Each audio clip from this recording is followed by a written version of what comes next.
speak moron as well as you, but let me try. What the hell is supposed to do, you moron? It's a moron. That's not against the law. Gun! You fucking moron! Stuff like Batman. Because he is Batman, you moron. What are you, a fucking moron? You moron.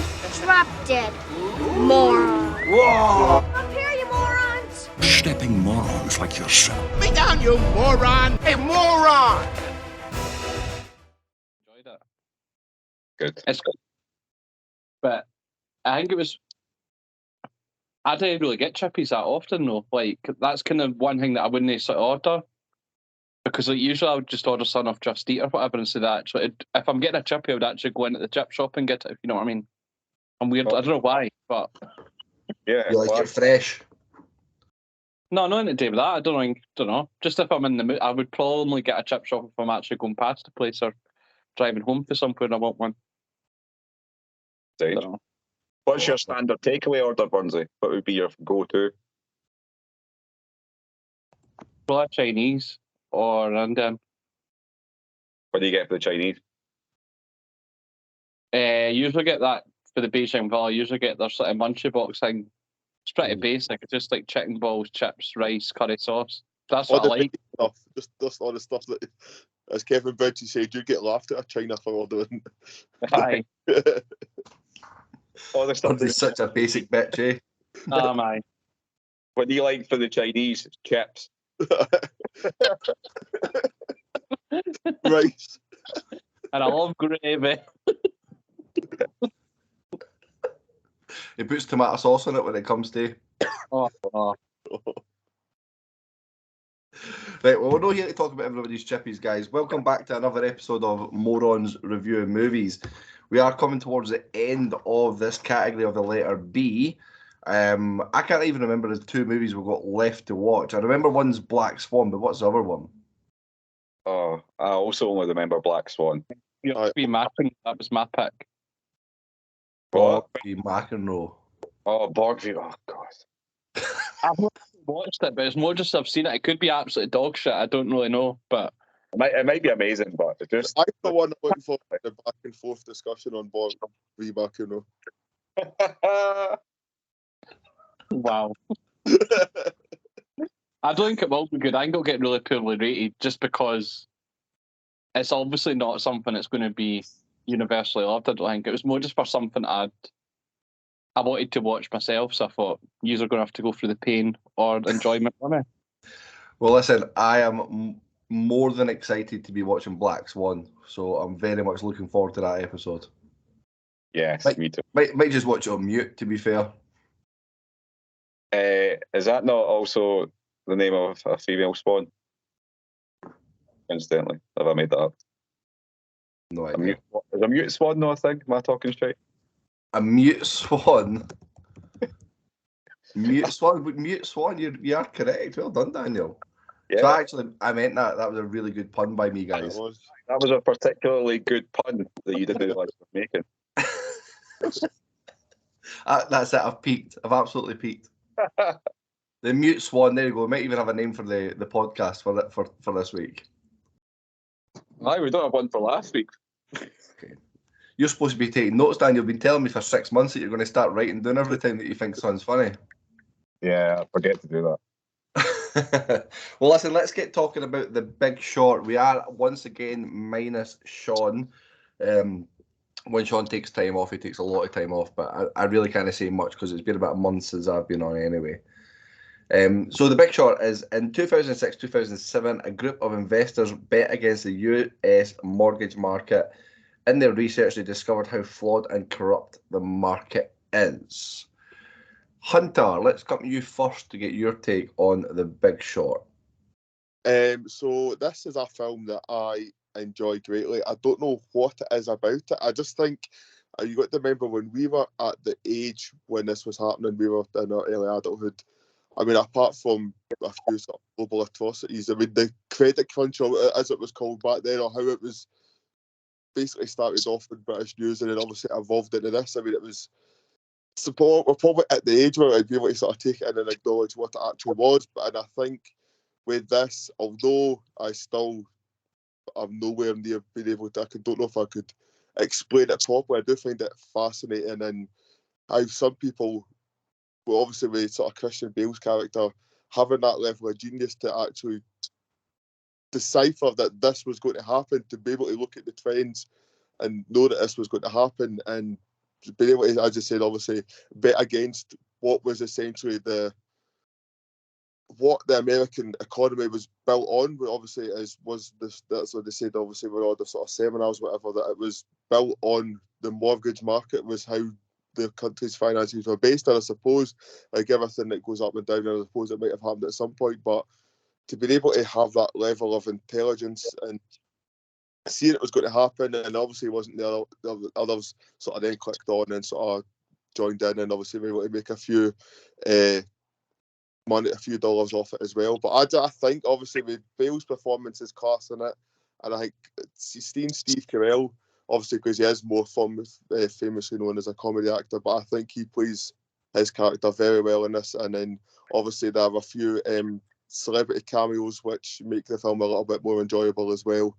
But again, it's really clever. It's to the point. It explains it in a well thought out way. I mean, it's serious to an extent. I mean, there's no like a soundtrack or anything like that to it, apart from the heavy metal that Christian Bale's character play on his headphones when he just tries his own out. But again, it's so good. I find it fascinating. Again, I've watched it numerous times. I could probably go back and watch it again. I do really enjoy this film.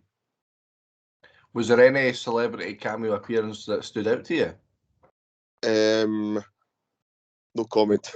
You try to think of one that's not Margot Robbie. Yes. I personally liked Anthony Bourdain, his wee bit in the kitchen. The wee chef guy, yep. That's what you were going for, Hunter, eh? That was. You just couldn't remember the guy's name. He didn't want to just say chef, so. all Hunter could see was a bath, bubbles, and some champagne. That's all you could see there. That's all it was. I thought it was just one big long movie about that. I just watched that on a loop. Is that not what the movie's all about? It's a common theme for you after the car wash scene. Don't know what you're talking about. Sarah listens to these guys. Then throw them under the bus. This movie's class. I absolutely love this movie. I've seen this a couple of times as well. After I watched this, I followed it up and I put it in the chat. I don't know if any of you have went and seen it, but there's a movie called Margin Call. Not seen that? No. Arguably better. Very, very good movie. The fact that none of us have heard of it, and I'm gonna call bullshit on this, and if I'm going to spend time watching this, it better not be shite.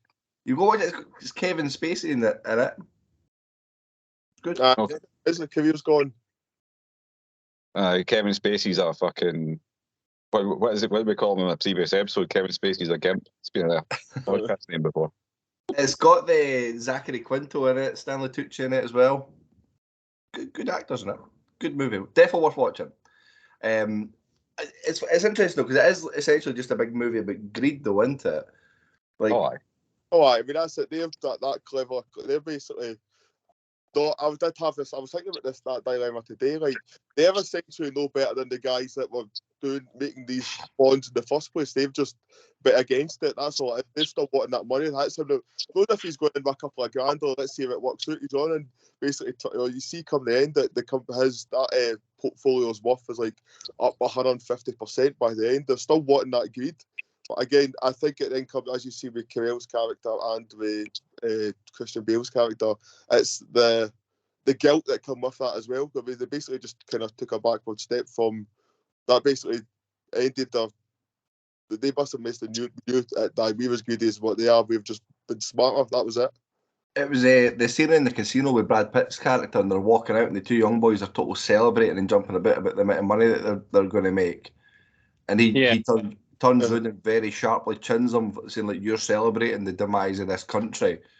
But they're all involved in it. They're all involved in the fact that they're going to make multi-millions out of this. Aye. Mm-hmm. It's wild, man. It's fucking wild, eh?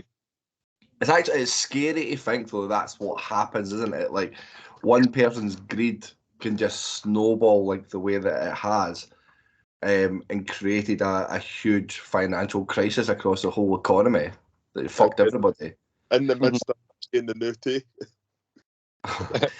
Well, it was. I was going to say, in the spirit of the name of this podcast, right, I'm going to openly admit that even though they break the fourth wall to interject and tell you enough so you can understand the film, right, I still don't have a fucking clue how any of the shit works. Like, see beyond how much money goes into my bank every month that I need to pay bills with and all that. Finance, it just fucking blows my mind. It doesn't feel, it's no real. They're just talking, like, none of it just feels just like numbers made up. Yeah. And then all the numbers change and go down the way, and then everyone's fucked. But like, it doesn't make any fucking sense to me. And see when they were going, I'm just to emphasise before I go on with this, but I think this is a fucking awesome film. I could watch it loads of times. There's just something about it. But see when like he's sitting having a conversation with a really smug guy at the convention, Steve Carell's character, and they're explaining what's inside all the stuff and how that's this and this is a fucking mega launch and this is a fucking double synthetic fucking whatever. I was just like, I've no idea what they're talking about. But I think that's why I appreciate how good this film is, because I was still completely drawn in by the conversation, because Steve Carell does such a good job that even though that guy could be talking a different language, but Steve Carell's reaction makes me know that whatever's going on, this guy's a scumbag and everyone's fucked and everything. Like, doesn't matter what it means, everyone's money's fucked, and that they do a good job of just. Despite being about finances, it's so fucking interesting all the way through it. But you see, like you're talking about that, you see, like some of the that bit when they're leaving the convention and it's showing you how they're all leaving, and like they'll just get a taxi, then that smug guy's he's got his big stretch limo. I liked some of the things, like just showing you how he did that guy about wanting to show his wealthy. That's just what some of the boys like. They've obviously they're on the verge of making more money than that guy could ever dream of making. But they're like, no, let's just share a cab the forest. When you've got that guy, the smug guy's there with his big stretch limo wanting to look the big dog on campus, or whatever you call it. Aye, it's all about show. Like, aye, it's all fake. Like, it's weird. Like, but then it does a good job of the contrast as well, because when they go and visit that town in Florida where all the houses are empty and all that, and like he goes to that guy's door and he's like, I've been paying my rent to my landlord, and they're like, it's the landlord's dog. And they're just like, oh, you need to phone your landlord. And he's like, what the fuck's going on? Like, and that must have happened. And that's where they do a really good job. Because the whole point is to really tell you that the whole financial structure and everybody involved in it, they're all cunts.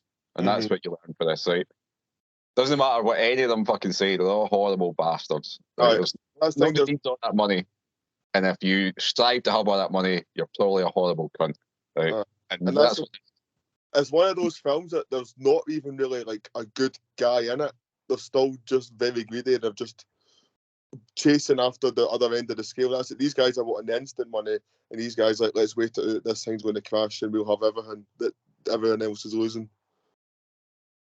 And it somehow manages to do all this, and it's still quite funny, and it's light-hearted, and it's interesting, and it's stylish. Like, it's weird how they've managed to make that whole concept seem like a fucking. It's a great film. There's no getting into it. I think it's a brilliant film. Yeah, no, it's really that when you talk about that family going to talk to in Florida, and there's all those abandoned houses and stuff, and it does a really good job of bringing that emotion out on like how that guy's there. He's got his young kids. He's been told that he's probably going to have to get kicked out of the house that he's been paying rent on, and then you see later on he's like in his car full of his stuff, and his daughter in that there, and you just see the impact of what that's had, and all those people that have now just been fired from their jobs that are all walking out, and it's like they're being told, don't talk to the press, don't talk to anybody, like keep walking, and it's just so cutthroat.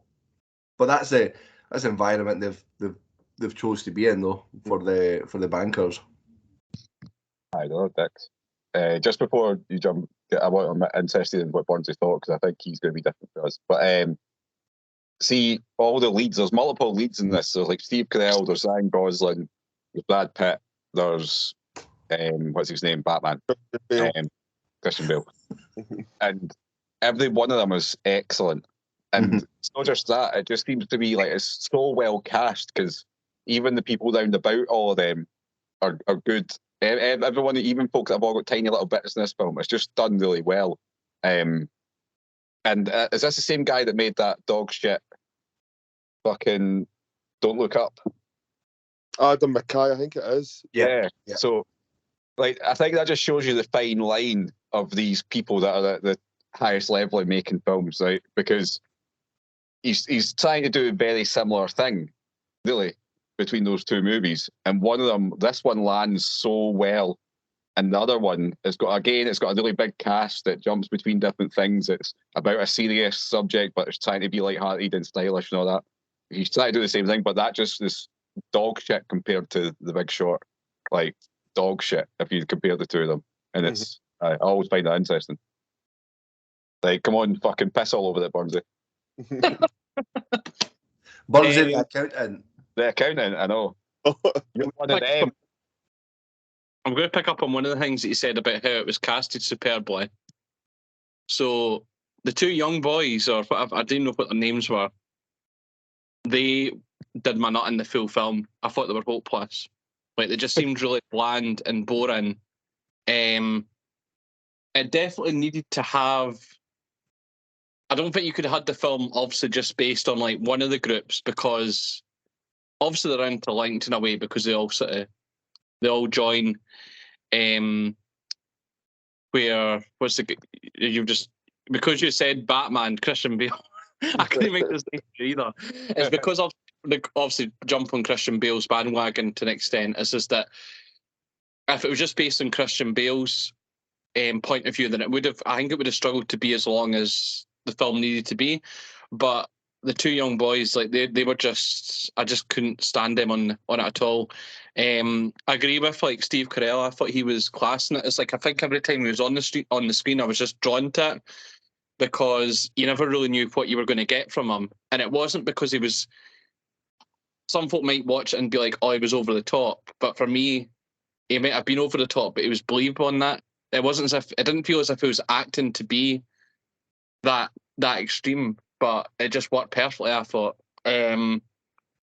Also, when we spoke last week about how the dialogue was like help my understanding, is the narrator definitely helped in this one because, and obviously the cameo roles too, because it was like I was losing my understanding at points, and I still don't really understand everything. It was enough to enjoy the film, but I think if I was going to watch it again, I would need to sort of read more about it to actually fully understand what was going on, because there was obviously all the sort of words that were using about the housing market, which I was sort of losing my place to an extent.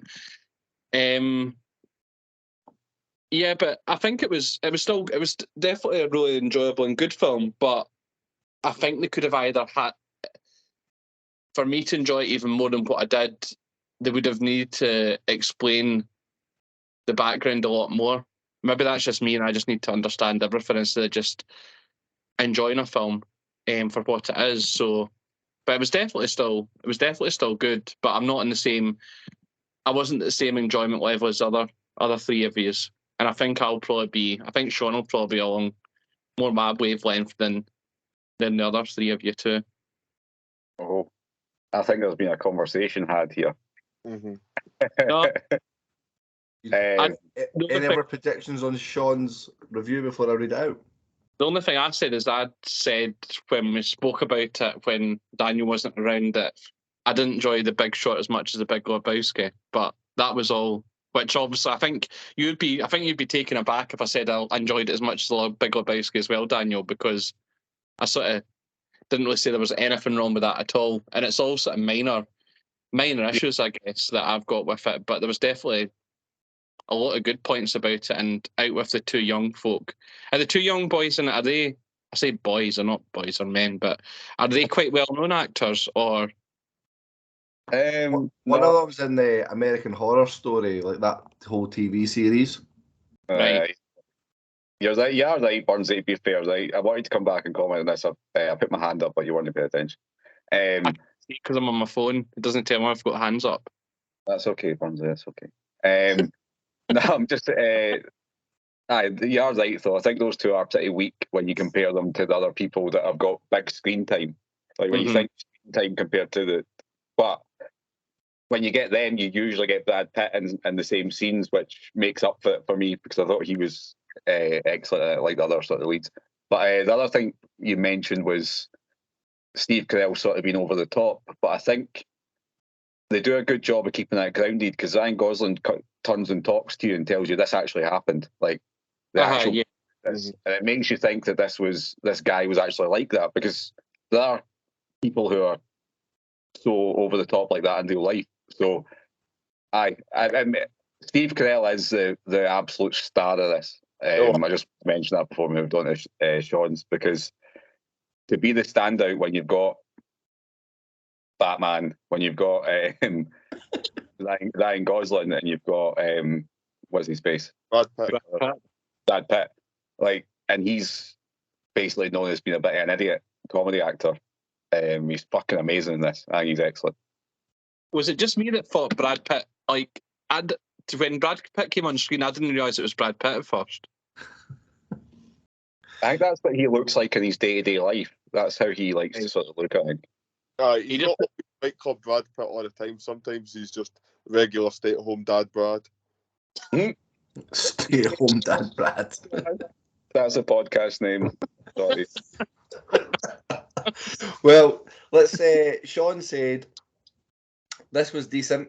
Liked Christian Bale and Steve Carell a lot in this. Also, for someone like myself with no real knowledge in finance, market / crash, I like how it was relatively dumbed down for simpletons like myself. More of the here's Margot Robbie in a bath to explain, please. Felt a bit Wolf of Wall Street at times, which I didn't mind. What came out first? This, I'm sure. This was 2015. For me, Wolf of Wall Street's on a different level to this. But it's a different type of movie altogether. But just like comparison-wise, enjoyment-wise, this isn't on the same level. Wolf of Wall Street came out 2 years before. Oh, okay. When I look at our scores over the history of doing this, I think that's a movie we've overrated the most, and that would, if I get a chance again, I'll be taking Wolf of Wall Street down a bit, I think. I'm sure I'd give it a 5, and I'd stick with my 5. I definitely think this is better than the Wolf of Wall Street. There's just more Margot Robbie in the Wolf of Wall Street, that's what it is. I forget that she's in both. She is in both. Well, I still implore you, all go watch Margin Call. That was out in 2011, before these ones. And it's very, very good. Okay. Hunter, take us away with some exciting trivia about finance. Yeah, certainly. First of all, I've got Christian Bale met with the man he's portraying in the film, Michael Bowie, to research his role. It was meant to be an hour-long meeting, which turned into 9 hours. Again, that's just Christian Bale being Bale. I've also read something that he actually learned to drum for 2 weeks so that he could record the drumming scene as well, which is just... Christian Bale's just going to Christian Bale, that's it. This was actually Ryan Gosling's first appearance in a film after announcing his break from acting 2 years before that. I didn't even know he took a break from acting. Didn't realise it was that big news. Nah. So Adam McKay actively encouraged his cast to improvise where possible. Now, Kyle, I also know that you'll be sadly disappointed at this last bit of trivia. So, in the original script, the celebrity cameos were different. Instead of Margot Robbie in a bubble bath, it was meant to be Scarlett Johansson standing under a waterfall. Can I see the deleted footage, please? Share it directly with me. I will do. So before we go on to scores, because I forgot to ask last week, because I meant to ask about anyone who's got any funny Christmas stories. So Kyle, you mentioned you've got one that your mum always reminds you of. Yeah, do it, and it's not even that funny, but there's one. So there was 1 year I basically spent months and months going on about wanting a bike. I want a bike. I must have, like, to paint the picture, maybe I'm 8 to 10 year old, and she's going on. I'll keep going on. I want a bike, and I've opened all my presents. No bike, right? Obviously, you can if you're getting a bike or no. I've been outside. I've been looking. My dad's arrived. There's no bike. So anyway, I'm sitting there and I'm feeling like quite deflated. And my mum and my dad are laughing. And my mum's like, go put the kettle on for me. Just go put the kettle on. And I'm kicking off. I'm like, nah, I'm not doing it. I'm not doing it. She's like, firmly tell me, go put the kettle on. So in my strop, I've walked through to the kitchen for the first time that day, over towards the kettle, leaned over a brand new bike, put the kettle on, came back in and sat and sulked for another 10, 15 minutes as they're pushing themselves laughing. And I'm like, it's no funny. Like, I wanted a bike. Like, this is ridiculous. Having a proper spoilt brat meltdown until she had to physically walk me back into the kitchen to show me the bike that I've leaned over. And that much of a blind rage, I hadn't even noticed this big fucking brand new bike that wasn't obviously supposed to be in the kitchen. But so I always get reminded of how spoilt I was and how ungrateful I was that year that I never got a bike. You do sound very spoiled in that story, like. Oh, I know, and it doesn't paint in a good picture at all. But it was like, I just think it's funny that in my like blind rage, I've not seen it because I've been that fixated on the fact that I don't have it. Aye. My mum and dad used to take the piss at me with gifts all the time when I was young. So like, but what I did was I did the same thing to my daughter a few years ago. So we discovered that she'd sort of looked at some of her presents early, right? Because we saw that she'd moved stuff and like peeked in and hadn't put it back properly, right? So what I did was I took everything away and hid it, and she got one gift instead. And a letter for Santa explaining that why she only had one gift. So originally I was trying to find her the last episode of Brookside on VHS, but I couldn't find it. Episode of Brookside. Some would class that as child abuse. Well, instead what I got was the autobiography of Conchita Wurst. Now, Conchita Wurst is the bearded lady that won Eurovision. And then the letter for Santa, she had to read the book and write an essay on the book, and then she might get her presents back. And I thought this was going to be fucking hilarious. But so I was filming her, and she just opened the letter, read it slowly and silently, and just started greeting. So that was that. Horrible bastard. So I had to give her a medal. But it's because my dad used to do shit like that to me all the fucking time. Like, I got my gifts to play. My mom used to get all of me because I had long hair growing up, and I used to use all the shampoo. I used to get stick for it all the time. One year, all I got was shampoo for Christmas, and until about like 2 o'clock in the afternoon, like they kept it going. We had lunch and everything, and all I had was shampoo. And then eventually, I got some actual stuff later on. But they always fucking. I used to get wound up every fucking year. It's a nightmare. What about you, Burnsy? You had anything daft?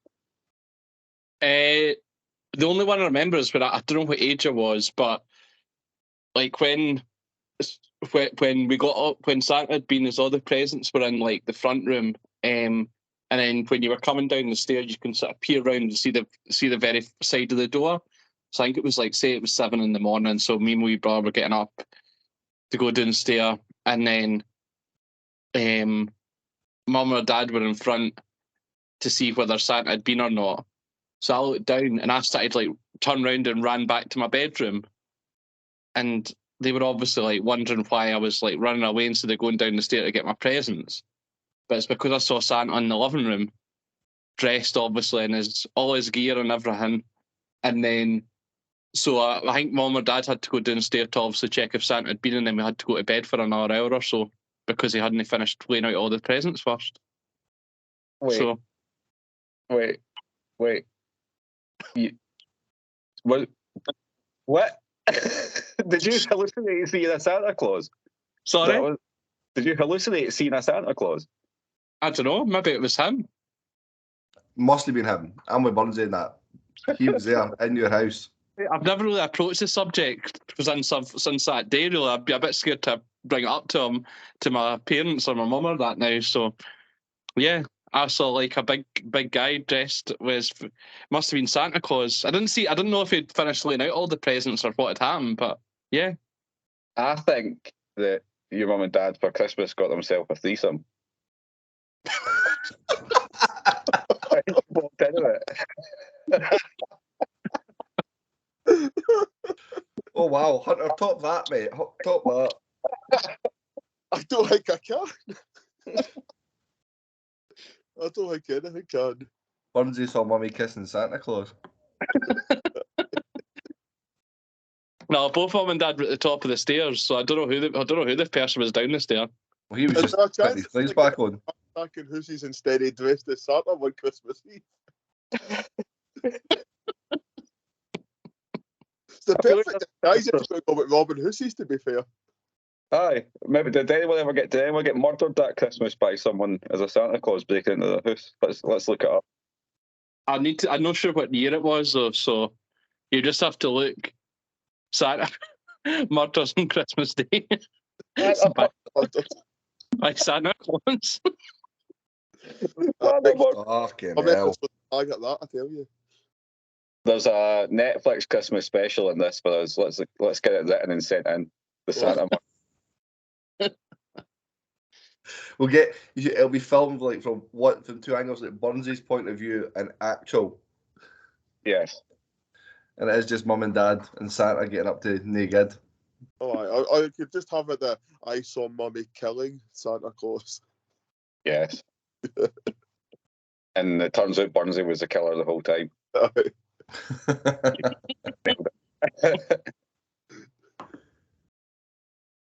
Well, Hunter, would you like to get any funny Christmas stories, or would you like to move on? I'm trying to think. I'm struggling to think any. Like, nothing that can top any of them anyway. I'm a very boring Christmas person. I'm probably the worst one to ask. You could ask anyone who remembers a family. They've probably got some hilarious ones about me, but I just can't remember them. I just imagine for the last 20 years your presents have been trackies and sambas. Trackies, Sambas, and retro Man United zip-up hoodies. That's it, pretty much. Although Laura did get me a pair of Greg slippers, the comfiest things I've ever worn. I got a nice pair of slippers at Christmas as well. Well, I said, just old men now. I got a pair of trainers that I bought the month prior. I was told that the money would get transferred to me and they got taken off me and wrapped up until Christmas. Oh, that's shite. That's it. Saying, I'm disappointed in that. You should put some effort in. Oh, get out. Right, guys, let's get on and score the Big Short. Absolutely no surprise. I'm going to come in with a high score for this one. I'm going to give it a 4. Daniel? I'm going to go slightly higher and give it a 4.25. You know, it's funny. I'm sitting here waiting for you to answer, Daniel, thinking that you know that I've got you next to my list of people to give me the scores I'm typing away that you can't see. Sean gave this a 3 out of 5. Hunter? I'm going to raise the bar again, 4.5. 4.5. And Burnsy to raise it even higher? 3.25. 3.25. Quite shocked that we've all went over 3 for it. I'm impressed, guys. What's the overall score for that then, Burnsy? Overall, that is a 3.8. A 3.8, so we can categorically say that the Big Short is better than the Big Lebowski. I would say, is that now the top movie beginning with B that we've done? I think I've been keeping track of this. Oh, we're going to need.